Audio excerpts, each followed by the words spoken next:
Elle était H24 au téléphone, c'est-à-dire que c'était, mais vraiment, une cabine téléphonique ambulante. 9 h du mat. Elle faisait tellement mal à manger qu'elle avait bouché l'évier. J'ai dit quoi ? Je dors. Il y avait tellement de problèmes que les problèmes s'enchaînaient. Père Castor va vous raconter une histoire. Elle est pas drôle.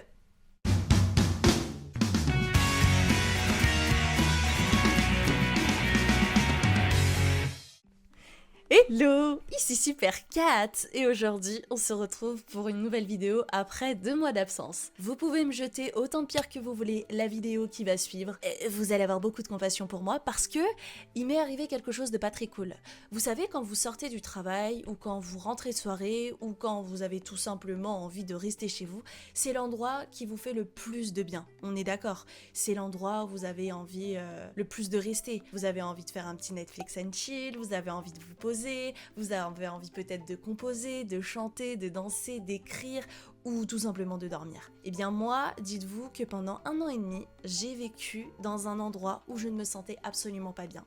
Normalement, ta maison, c'est l'endroit où tu te sens le mieux, tu te sens en sécurité, c'est ton cocon, c'est ton petit truc à toi.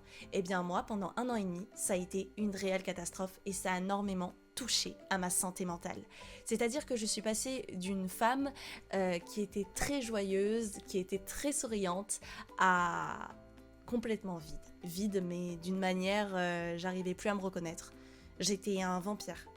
Toutes les énergies que j'avais, j'en avais plus. J'ai été pâle, je suis tombée malade, il s'est passé beaucoup de choses en 1 an et demi et j'ai compris qu'en fait le lieu où tu habites, c'est le lieu où tu dois te sentir le mieux parce que là où tu habites, il faut que ça te ressemble énormément et moi je pense que j'ai trop repoussé ce genre de choses. Alors j'ai décidé de vous parler aujourd'hui d'une story time qui est ma pire colocation. Ma colocation de l'enfer.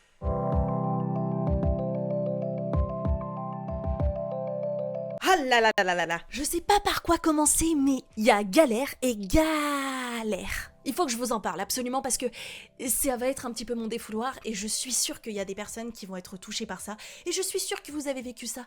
Donc dites-moi en commentaire si ça vous est déjà arrivé. En vrai de vrai, je suis contente de vous retrouver parce que ça fait longtemps que je voulais faire cette vidéo, mais l'endroit où j'étais, c'était l'endroit qui me donnait le plus d'anxiété, où je me sentais mais le plus mal. C'est-à-dire que j'en avais même parlé un petit peu sur YouTube en écrit à la communauté et j'en avais aussi un peu parlé sur Instagram parce que je poste du contenu, un peu de doublage, j'essaye de montrer un peu ma passion à travers les réseaux sociaux. Je me disais mais c'est fou parce qu'on est de plus en plus nombreux, là par exemple on est bientôt 50 000 et donc je pourrais faire tellement de contenu, je pourrais faire des vlogs, je pourrais faire je sais pas des trucs un petit peu à la con, genre des dégustations, des trucs comme ça juste pour faire des vidéos et avoir des souvenirs et même faire un peu de lifestyle. Je trouve ça plutôt cool des fois quand je clique sur des vidéos YouTube, je trouve ça sympa en fait de regarder des vidéos qui te détendent, qui te font rire un petit peu et j'essayais et à chaque fois que j'appuyais sur le bouton allumé de ma caméra, j'étais complètement immobile. J'arrivais pas. Est-ce que vous voyez la différence là, comment je suis hyper contente? Ok, dans mes vidéos, on peut penser que genre je suis hyper heureuse, mais j'étais la plus malheureuse, mais vraiment, vraiment. Alors aujourd'hui, je vais vous parler de ma pire colocation que j'ai eue. La colocation de l'enfer, la descente aux enfers. Même l'endroit où j'étais, il voulait pas de moi parce qu'il s'est passé tellement de choses que je vais peut-être en oublier. J'ai fait des petites notes, mais je suis sûre qu'il va y avoir des choses qui vont revenir. J'ai vécu des choses, les gars. Là, on voulait pas de moi. Get out. Get out. Get out. C'était casse-toi. Donc, c'est ce que j'ai fait. Grosse victime. Non, je rigole pas du tout. J'ai pris surtout soin de ma santé mentale parce que j'allais complètement craquer. Je suis passée d'un soleil à un zombie. Ok les gars, tout a commencé, bon on va dire qu'en 2019 j'ai commencé à faire pas mal de colocations parce que j'ai voulu partir de ma ville, qui est Lyon, 69 Latrique 69 600, on aime. C'était plus pour moi, il fallait que j'aille dans une belle capitale. Sauf que faut savoir que ça coûte très cher, d'accord? Donc je pouvais pas vivre dans Paris, donc j'ai fait des colocations plusieurs fois. Voilà. Donc j'ai fait une colocation qui m'a vachement marquée. J'étais avec un mec et une meuf, et la meuf je la connaissais, etc. On n'avait pas de chambre, hein. On dormait dans le même lit. On dormait dans le même lit, mais le mec il était vachement sympa. Et il marchait tellement... En fait il mettait pas de pantoufles que, que sur le sol, ça claquait avec ses pieds. Et après, il y a une autre personne, ça c'est très mal fini. Voilà, donc je me suis dit à partir de ce moment-là, plus jamais de colocation. J'ai envie de vous dire quelque chose, c'est que la colocation, ça te dépanne vachement quand t'as pas de thunes, quand tu veux mettre de côté, et tu te dis, ok, je paye la moitié d'un loyer avec d'autres personnes. C'est-à-dire que j'avais tellement besoin d'être en colocation, parce que forcément, je passais des castings, je voulais faire du contenu pour les réseaux, enfin, je sais pas, j'avais envie le plus de me rapprocher de Paris, et de mettre des sous de côté pour me dire, wouh, je vais vivre à Paris. Enfin, c'est très compliqué, parce qu'il faut avoir vraiment de l'argent, faut soit être en couple pour vivre à Paris, soit avoir des thunes, je vous le dis tout de suite. Je vais être cache-pistache dans cette vidéo parce que c'est important, franchement c'est un défouloir, c'est libératoire, tout en war, parce que franchement je suis fatiguée de vivre ce genre de choses et c'est important, vraiment. C'est-à-dire qu'à partir du moment où je suis rentrée dans cet appartement, je me suis dit, hey, cool, pour prendre une petite tasse de thé avec des petits poteaux et tout, ça peut être sympa. C'était pas du tout sympa du tout. C'est-à-dire que je m'en rendais pas compte parce que quand j'étais dans ma chambre, j'étais pas souvent à la maison, donc je bougeais beaucoup. Et j'avais d'autres colocs. C'était bonjour, salut, ça va, tac tac, chacun fait sa vie. Donc il y avait beaucoup de respect, tout allait bien, vraiment tout allait bien. Et en fait un jour ils ont décidé de partir. Donc forcément il y a d'autres personnes qui sont arrivées. À ce moment-là je me dis bon bah voilà une nouvelle coloc, c'est moi la plus vieille, on va voir comment ça se passe. Donc c'était vraiment quelques mois plus tard. Coloc arrive, c'était la première fois qu'elle arrivait dans une colocation et c'était sa première colocation donc. Je lui ai expliqué un petit peu comment ça fonctionnait, mais je ne suis pas la propriétaire, donc je vais pas faire les règles. Tu vois, si chacun fait sa vie, tu as ton placard, j'ai le mien. Par contre, tu respectes les lieux communs, c'est-à-dire la salle de bain, la cuisine, le salon. Elle a commencé vraiment à s'imposer. C'est quoi ces couverts? J'aime pas la place que j'ai dans le congélateur. Je veux absolument une coiffeuse dans ma chambre. Je veux que ça soit comme ça. Elle a changé toute la déco de l'appartement, vraiment. Je suis partie une journée au taf, je rentre, ça a tout changé. L'autre coloc, quand elle est arrivée, franchement, ça allait, tu vois. Franchement, il y avait pas de problème. Elle était plutôt sympa et tout. Franchement, elle était trop chou. Et elle venait souvent, en fait, avec quelqu'un d'autre qu'elle hébergeait très, très, très souvent. Donc, elle hébergeait sa sœur, parce qu'elle était un peu en galère pour trouver un appart, ce que je peux comprendre. Donc, en fait, on s'est retrouvés à plusieurs. Et moi, de temps en temps, je demandais aux filles, bien évidemment, si ça dérangeait, si mon copain venait à la maison. Non, pas de soucis, ça me dérange pas, vas-y et tout. Le problème, c'est vu que l'appartement, il était pas immense, bah le manque d'intimité, il était de plus en plus présent. C'est-à-dire que quand tu voulais aller dans le salon, t'avais deux personnes qui regardaient H24 la télé, tu vois, le week-end, c'est normal, tu veux te détendre et tout. Et la cuisine, elle est collée au salon, vu que c'est une cuisine ouverte. Donc bon, tu peux pas trop te caler. Donc en fait, tu restes constamment à rester dans ta chambre. Donc en fait, tu payes un loyer pour rester en fait finalement comme si t'étais dans un studio de 10 mètres carrés, tu vois. Avec du bruit, tout le temps. C'était juste insupportable, j'en pouvais plus. Ma coloc, elle m'a fait vivre mais un enfer, c'est-à-dire que comment elle s'imposait, c'était une catastrophe. C'est-à-dire qu'à 22h, elle va passer l'aspirateur et ta chambre, elle est collée, donc t'entends tout. T'entends quand la télé elle est forte, t'entends ça et tout ça. J'essayais de faire attention parce que forcément c'est normal. Elle va faire une machine. Allez, hop, une petite machine. Allez, hop, hop, hop. Super tard, elle va étendre son linge à minuit. Bah oui, bah. Par contre, ce qui était très bizarre, c'est que, bah oui, elle avait ce truc-là, c'est que elle était pas forcément sympa, mais par exemple, elle va te proposer à manger, tu vois. Et tu peux t'engueuler avec elle, genre la veille, et le lendemain, elle va te proposer un gâteau. Et bien par contre, toi, quand tu vas lui proposer quelque chose, jamais, au grand jamais, elle va le manger. Par exemple, il y avait une coloc à moi qui a fait un gâteau. Elle lui a emprunté sa machine, voilà, pour son ustensile de cuisine, enfin voilà. Et elle lui a dit, bah écoute, je te mets un gâteau de côté, comme ça tu pourras le manger et tout.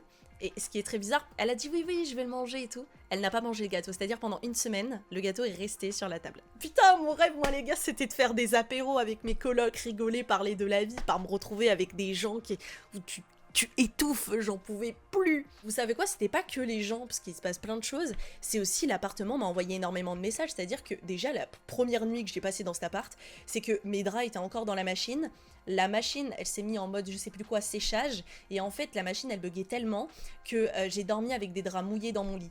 Et l'une des choses où l'appart vraiment a commencé à m'envoyer des signes, c'est que quelques mois auparavant, avant que ça se dégrade, j'avais vu quelques petites fourmis, ce qui peut arriver dans l'appart. Donc j'ai commencé à tout bien nettoyer, le ménage était nickel chrome.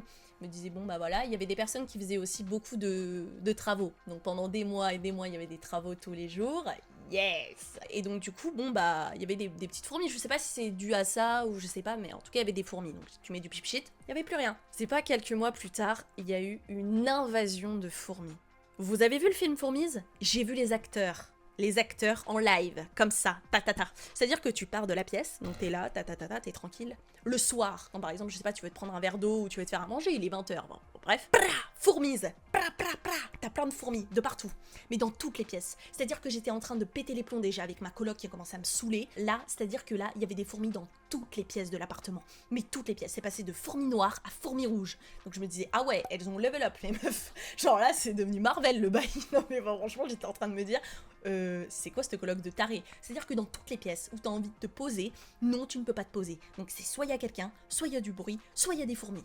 Quand j'ai voulu vraiment me retrouver mon intimité, il n'y avait pas une seule pièce où je me sentais bien. Même pas ma chambre, je dormais mal, le matelas était complètement pourri, j'avais mal au dos, les coussins ils étaient plus plats que l'avenir, laisse tomber, c'était une catastrophe. Et là, quand il commençait à y avoir des fourmis dans ma chambre, je me disais mais je comprends pas, le ménage il est fait, mais nickel chrome, j'ai commencé à faire des recherches sur internet, il y en avait plein et j'ai fait une énorme crise d'angoisse, j'en pouvais plus les gars, j'en avais marre, t'imagines, t'as envie de te retrouver, c'est le week-end, c'était un week-end de 3 jours, c'était il y a pas longtemps, je vous parle de ça. Je sais pas, le plus grave c'est de se coucher à 7h du matin ou d'avoir des fourmis dans sa chambre.